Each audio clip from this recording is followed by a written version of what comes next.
Em alguns dias a gente vai comemorar o Halloween, que é uma festividade, só que não é da nossa cultura.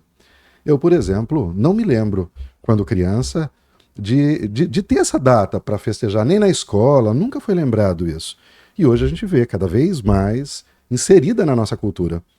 Eu moro num condomínio, as crianças do condomínio se vestem de bruxinhas, de vampiros, de fantasminhas e batem nas portas das casas para pedir doces.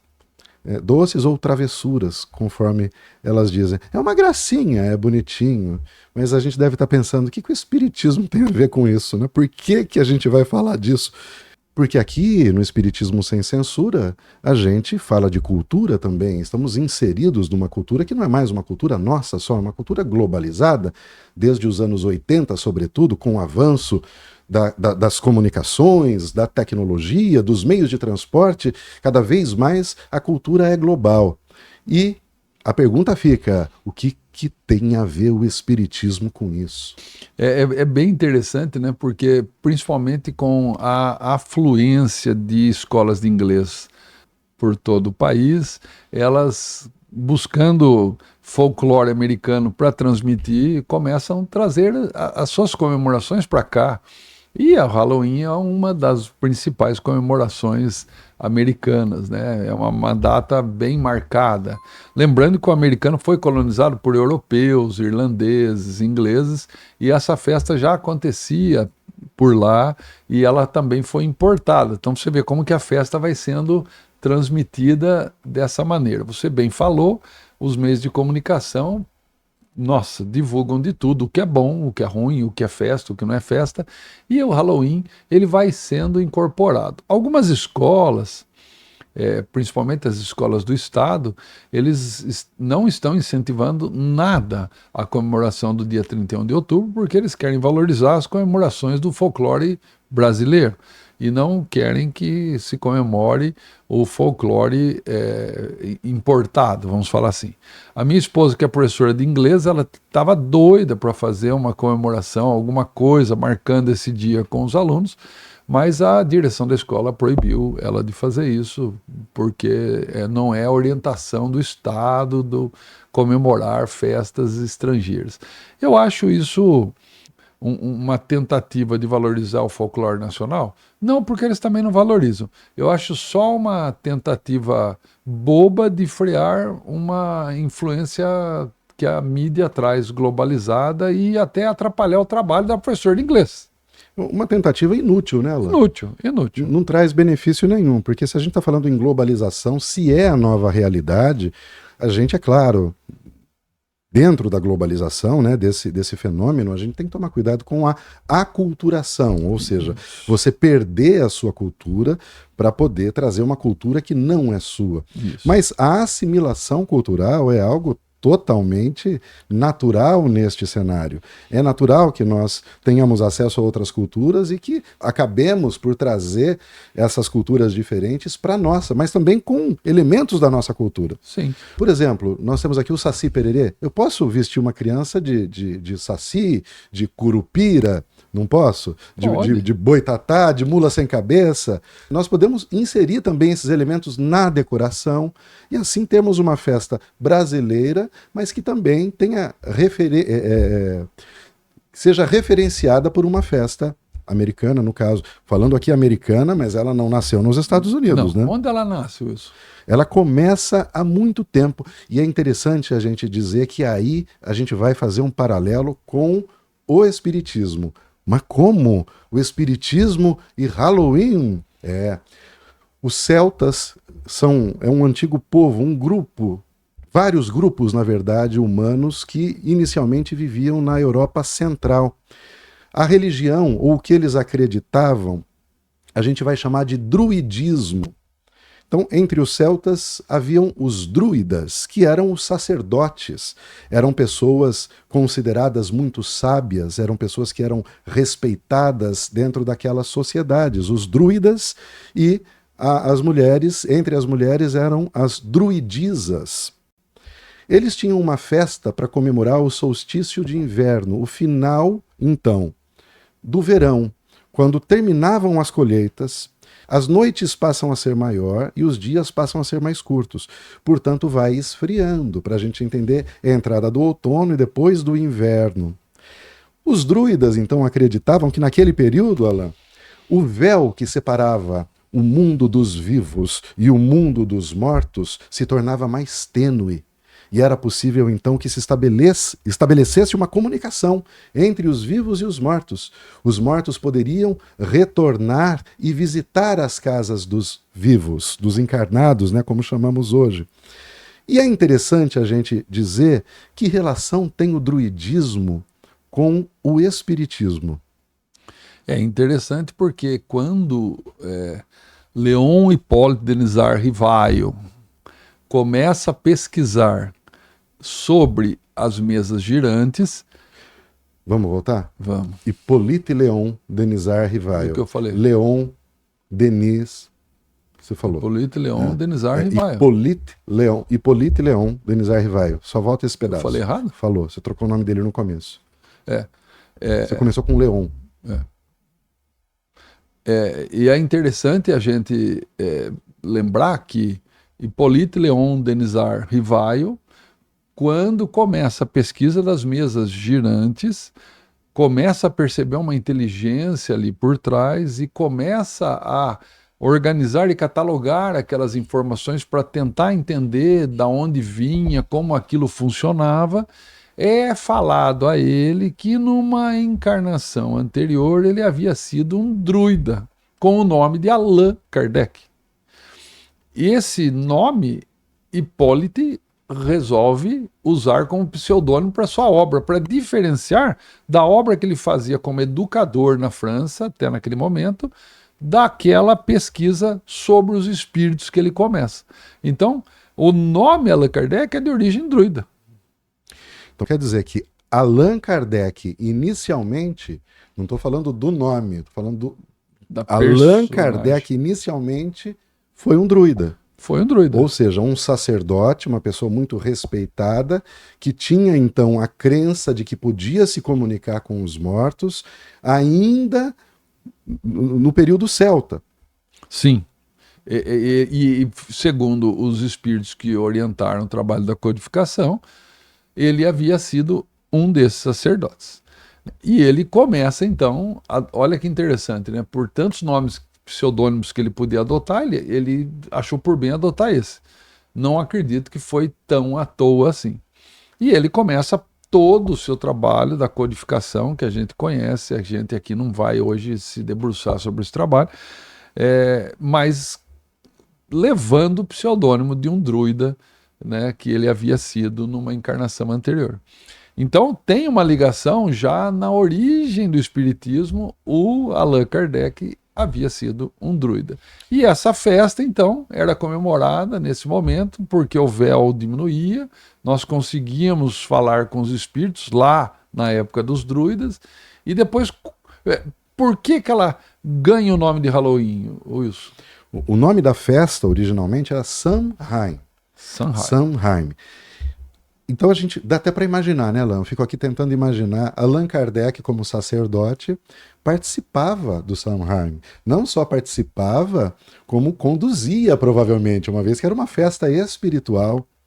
E eles tinham medo também. Ó, interessante, vamos colocar essa variável aqui. Eles tinham medo porque nesse período os espíritos dos antepassados, dos mortos, poderiam retornar e retornar às suas casas. Entre esses espíritos, eles acreditavam que haviam bons espíritos que poderiam inclusive protegê-los, mas eles acreditavam também que os maus espíritos poderiam retornar.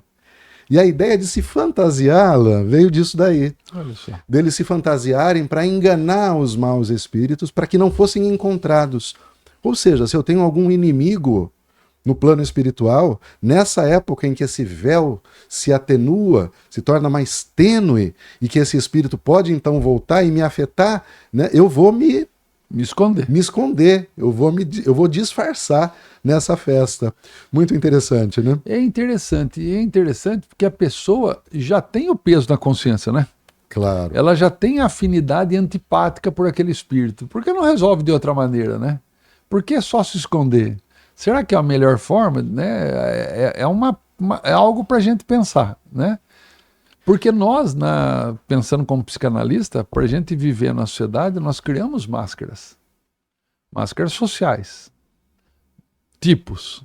Nós vivemos com formas, com tipos de comportamento para ser aceito, para se proteger da nossa fragilidade. A gente cria máscaras.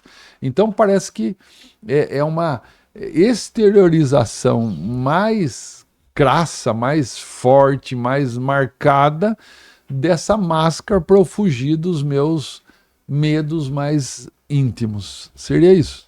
Exatamente.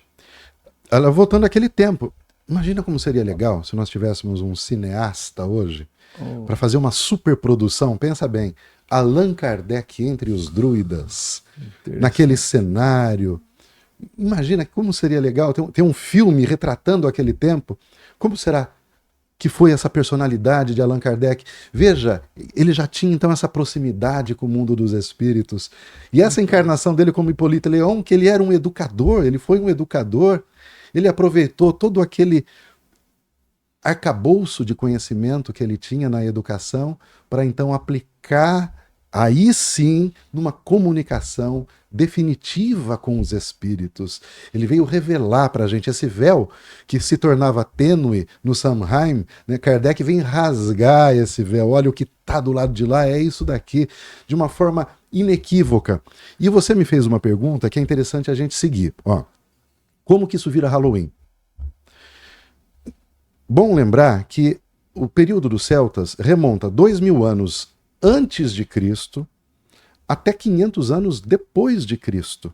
Então, eles ainda eram muito ativos nesse período, enquanto a igreja já estava afirmada como religião oficial do Império Romano. 500 depois de Cristo, veja bem. Eles estavam ali fronteiriços, Fronteiriços, ao lado um do outro, compartilhando crenças diferentes, né? Você tinha os sacerdotes da Igreja Católica, né? os padres, e você tinha ao mesmo tempo os sacerdotes druidas realizando os seus rituais, e a igreja, ela sempre quis se impor, naturalmente, impor a sua crença, era a religião oficial do Império. Então, a tomada dos povos era também pela imposição das suas crenças, da sua religião. Eles queriam mitigar aquelas festas que eles consideravam pagãs. Daí não eram só celtas, tinham outros povos, outras culturas, né? Mas tudo aquilo que não era, então, católico, era pagão. Era pagão. E eu tinha que acabar. Exatamente. Sufocar. Aí o que surge? Veja, os pagãos, então, podiam ter uma relação com quem? Com os espíritos. Se relacionavam de alguma maneira, acreditavam que os bons espíritos poderiam ajudá-los, inclusive, consultavam esses espíritos, e os maus espíritos, eles queriam fugir, se esconder. Tinha uma relação com o plano espiritual naquele druidismo. Ativa, né? Ativa. E a Igreja Católica tem alguma relação com o mundo espiritual? Sim, a única relação é estabelecida pelo padre, pelo sacerdote, só ele que pode conversar com Jesus ou com os santos. E o que são os santos? Os santos, para nós espíritas, são pessoas que tiveram uma vida exemplar, que conseguiram superar as mazelas da vida na matéria, conseguiram desenvolver virtudes elevadas e que se diferenciaram da maioria das pessoas, que vive uma vida comum, da média das pessoas. Então eu rezo para um espírito elevado, mas espírito, porque ele já desencarnou. E onde está o santo, Alain? São Benedito, agora, nesse momento que a gente está conversando, São Benedito está onde? Não sei, né? Então ele está por aí, ele é um espírito. E São Francisco está onde? É outro espírito. Então quando eu rezo para esses seres, são seres espirituais. Então se eles continuam existindo, por que a pessoa que não tem a vida tão organizada para se tornar santo também não continua existindo em algum lugar? Então, e a pergunta é essa, né? Se nós não podemos nos comunicar com os espíritos, por que nós podemos nos comunicar com os santos? Se os são santos espíritos. São espíritos. Então fica uma coisa meio incongruente, né? Eu não estou aqui falando como um católico, porque eu não tenho conhecimento profundo de verdade no catolicismo para poder responder essa pergunta, mas fica no ar até mesmo. Como nós podemos rezar para São Benedito, para Santo Antônio, para São Francisco de Assis, e se eles não podem responder, se eu não posso falar com os mortos? Ah, mas então quem recebe essas preces, a gente poderia dizer, é Jesus diretamente. Mas se Jesus recebe as preces que eu endereço a São Benedito, por que eu não faço direto para Jesus ao invés de fazer para São Benedito? Então fica uma pergunta, né? E que hora, então, ela vira Halloween? Quando a igreja estabelece, então, o Dia de Todos os Santos, que era comemorado, eu não me lembro agora, em outra data. Eles trazem a data de comemoração do Dia de Todos os Santos, que era um outro dia que eu não me lembro agora, talvez em maio, e eles trazem para o dia 1º de novembro. É uma prática da Igreja Católica aproximar as suas datas festivas das datas festivas pagãs para converter pessoas ao catolicismo. Mitigar mesmo aquelas E festividades sumir com pagãs, aquela, né? sumir com aquela, Tirar acabar relevo, com aquela, né? Tirar relevância. tirar o destaque daquilo e trazer o É. destaque para a festa dela. E como a igreja, naturalmente, era um período que tinha muito poder, tinha muitas posses, é claro que a organização das festividades da igreja acabaram por Sufocar. sufocar as outras festividades. Então, esse dia passou a ser chamado All Hallows Eve, ou seja, o dia que antecede o Dia dos Mortos. Essa é a tradução direta, assim, livre, né? Tradução livre, né? All Hallows Eve, então, acaba virando O Halloween. Em algum momento acaba virando Halloween, né? Simplificando aí essa pronúncia. Então, veja, nós temos uma relação direta do Halloween, então, com a questão espiritual, com a questão da relação entre os encarnados e os desencarnados, desde os druidas, que estabeleciam uma relação, até a igreja que quis impedir que essa relação continuasse, para que eles tivessem monopólio dessa relação espiritual, ou seja, que eu preciso de um padre para poder me comunicar com os seres espirituais elevados, no caso, Jesus e os santos. Em nenhum momento a igreja negou a existência dos santos e a comunicabilidade com eles. Mas só colocou que teriam pessoas que conseguiam fazer essa comunicação e outros que não. Outros que e os que monopolizou. conseguiam eram os padres, e através somente dos padres que eu podia chegar a eles, e só através deles que eu podia chegar a Deus. Exatamente. É um processo. E o que o Espiritismo tem a ver com isso? Então, boa pergunta, né? O que o Espiritismo tem a ver com isso? É que o Espiritismo fala que a gente pode chegar direto a esses espíritos superiores, pode chegar a contato de vários tipos de espíritos sem um intermediário. Alain, eu como espírita posso tentar me comunicar com São Francisco de Assis? Pode. Se você vai conseguir ou não é uma outra história, porque não depende só da sua vontade, depende da vontade dele, de uma questão também de afinização fluídica. Então pode ser que Francisco de Assis, se assim a gente julgar, é um espírito muito evoluído e está lá numa vibração, vamos colocar um número, 300, e a minha vibração está no 100. Estou até me promovendo aqui. Aí eu não consigo chegar na sintonia do 300 para poder comunicar, falar diretamente com ele. Mas vamos fazer de conta que um outro espírito que está no nível de 300, mas que tem habilidade para baixar a vibração dele, tem interesse que a minha comunicação chegue a São Francisco, ele pode fazer uma ponte e fazer com que a minha fala vá até São Francisco e vice-versa. Ou seja, a minha prece pode chegar até o destino dela. Pode chegar até o destino dela. Então, vamos dizer que aí a gente pode ter intermediários nesse percurso. Então, eu tenho segundo o Espiritismo, eu tenho um espírito guardião, que está do meu lado aqui. Alguns vão chamar de mentor espiritual, outros, no próprio doutrina espírita, você tem o termo anjo guardião. A gente foge um pouco do termo anjo para não misturar um pouco com os anjos da igreja, que é um entendimento à parte, que não tem nada a ver com os nossos anjos, que são espíritos evoluídos. Exato. Eles podem estar, então, podem não, eles estão ao nosso lado, eles podem captar a nossa prece, então, e encaminhá-las. Pode, perfeitamente. Agora, a questão do atendimento, aí já é um outro assunto, para um outro programa. Se vai ser atendido, como vai ser atendido, de repente não é do modo como a gente espera que é atendido, mas é atendido sempre, só que nem sempre como a gente quer. Então a gente, na realidade, não precisaria de um dia para falar com os espíritos. A gente pode falar qualquer dia, qualquer hora, desde que o espírito esteja disponível e vibre na nossa frequência, certo? A data fica uma data comemorativa. Mas por que também nessa data se tem tantos símbolos do terror, do susto, do medo? Por que isso se associou, será isso? Porque a gente tem instintivamente medo da morte. Imagine no início, talvez, da civilização, a visão dos corpos se decompondo era uma visão horrível. O cheiro daqueles corpos, talvez, né? A presença de vermes naquilo ali, então começa a se enterrar como uma necessidade sanitária mesmo. Mas você enterra aquele corpo horroroso numa necessidade sanitária e aquela imagem fica na tua mente. Eu vou me tornar aquilo ali também. Nós, seres humanos, temos a consciência da finitude. Isso é perturbador. Uhum. Então a gente desenvolve um medo que é quase natural da morte. Mas é aí que o Espiritismo vem nos esclarecer. É aí que ele vem nos consolar. É aí que ele ocupa a posição de consolador prometido. Quando nós aprendemos que nós não somos aquilo que está ali apodrecendo, que é um monte de roupas velhas, que vai ter um destino que alguém vai dar, porque a gente não vai nem estar lá para cuidar daquilo. Que nós continuaremos a nossa existência em outro lugar, de outra forma.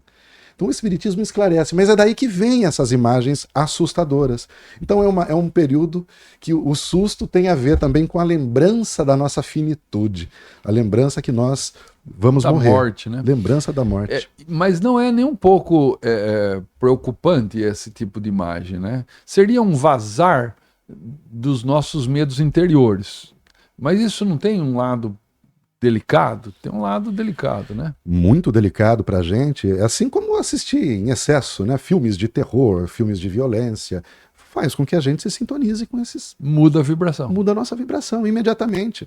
Se realmente a gente pensa em assustar uma criancinha, não vai traumatizar essa criança para o resto da vida dela, talvez. Ela pode ter sonhos com isso daí, pode ser uma influência muito negativa. Agora, e num adulto que tem muito medo, que vê a imagem de um vampiro e sente medo? Eu não posso dizer onde a gente vai durante as nossas noites. Nós já falamos um pouco aqui sobre os sonhos. Mas o que eu posso dizer com certeza é que nós não conhecemos os planos elevados. Porque nós, enquanto espíritos, não podemos nos elevar vibratoriamente a fim de conhecer um mundo elevado, como é a vida num mundo feliz. Não estou nem me referindo ao mundo de regeneração, que é o mundo para o qual a gente está se encaminhando, mas para um mundo feliz mesmo. Imagine como seria a vida lá. Não dá para imaginar, porque a gente não consegue chegar até lá. Ninguém chegou até lá para ver. Mas nós viemos de onde? De mundos inferiores. Primitivos. Nós temos as imagens do que já vivemos, e não ainda do que não vivemos. Uhum. Então, dentro de nós, essas imagens estão presentes. Então, essas feras, esses monstros, possivelmente, né, nós já vimos em algum momento, nós já fugimos deles em algum momento. Então, quando a gente os revê aqui no plano físico, durante essas festas, isso pode ativar em nós um medo do passado instintivo e nos ligar novamente a certas figuras do plano espiritual. Então, existe um certo risco. Mas eu não estou dizendo com isso, né? Estou sendo aquele chato com isso, que fala que a gente não pode dançar carnaval, que não pode nada. Não. Tem uma mensagem no Espiritismo que é o homem no mundo, que deixa muito claro que nós temos que viver a vida do homem, do ser humano. Vamos trocar por ser humano aqui, né, porque o texto é do século XIX ainda. Não, o ser humano no mundo, como que é? Nós devemos viver a vida do ser humano do nosso tempo, participar dos eventos do nosso tempo. Mas é claro, usando o conhecimento que nós temos para nos proteger, saber até onde a gente pode ir. A gente vai numa festa de Halloween? Legal, vai se fantasiar? Legal, até que ponto? Isso. Vai na brincadeira, aproveita a festividade com alegria, aproveita para estar com as pessoas, que é tão importante. Aproveita também para pensar um pouco sobre a morte, o que ela significa. As pessoas estão tão distantes da morte, né? As crianças antes, onde eram os velórios? Eram na sala das casas, na mesa da cozinha, muitas vezes o caixão ficava. E as crianças ficavam ali correndo em volta, então a morte ficava mais natural para as pessoas. O medo, hoje, uma criança às vezes não vai a um velório. Se vai a um velório, não vê uma pessoa morta. Então, às vezes, quando ela vai ver a primeira pessoa morta, é um parente dela, é um pai, é uma mãe, um irmão, alguém que está muito próximo, que ela vai se assustar pela primeira vez vendo um corpo morto com 20, 25 anos de idade, e aí realmente cria um trauma. Nós desnaturalizamos a morte, apesar dela ser a única coisa certa e natural para todos nós. Então, será que uma festa dessa não nos aproxima, não nos deixa falar um pouco mais da morte, não quebra para nós essa simbologia do terror? Não deveria ser mais até uma brincadeira mais caricata para justamente deixar a morte mais leve? Exatamente, Alain. E o Espiritismo, como uma doutrina que se propõe a ser filosófica e científica, ou seja, é uma doutrina do nosso tempo, é uma doutrina de hoje. Não é uma doutrina baseada em dogmas, em medos lá do passado, não pode fazer isso. Não. Volto a dizer, vamos viver a vida do mundo atual com os cuidados necessários e, como você bem colocou, uma oportunidade valiosíssima, assim como a celebração da morte, muito comum no México também, que é uma data muito importante para a gente pensar na nossa finitude. E aqui eu quero citar Cortella, que provavelmente citando alguém também, mas ele disse que nós não devemos ter medo da morte, e sim da vida mal vivida. Talvez essa seja uma das melhores reflexões. Exato. Não ter medo de morrer, mas ter medo de viver mal, de desperdiçar a nossa vida. E nós, espíritas, sabemos o porquê nós estamos aqui. Estamos aqui para nos educar, educar os nossos sentidos, para nos tornarmos pessoas melhores, para, assim como você sempre fala, para que sejamos instrumentos para a transformação desse mundo, para que façamos brilhar a nossa luz, para a nossa luz iluminar não só o nosso caminho, como também o caminho daqueles que seguem ao nosso lado.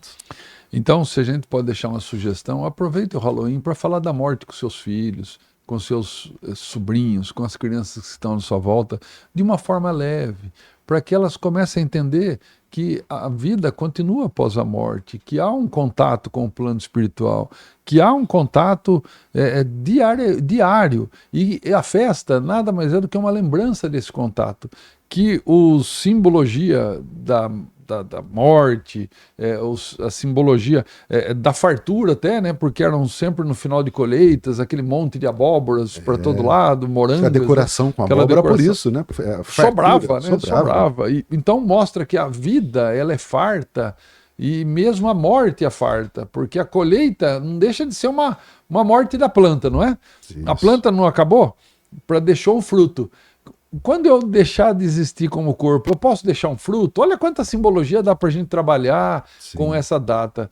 Vamos aproveitar a data de forma festiva e instrutiva para as nossas crianças, principalmente, né, o meu amigo Wilson? Com certeza. Alain, muito obrigado novamente por esse papo e até a próxima.